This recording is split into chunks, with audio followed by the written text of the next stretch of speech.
This is IoT Learning Kit. In this way, we can place accelerometer sensor on this kit.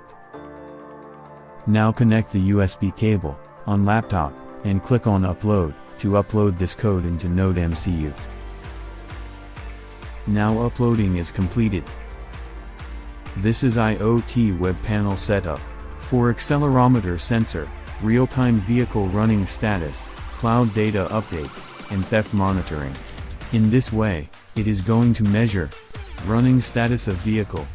If vehicle is standing, then relative sensor value will vary from -12 to +12.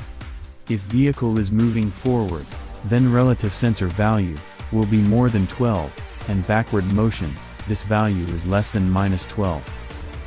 So as per sensor value, if vehicle is moving, then it will show moving on IoT web panel, else it will show vehicle is standing.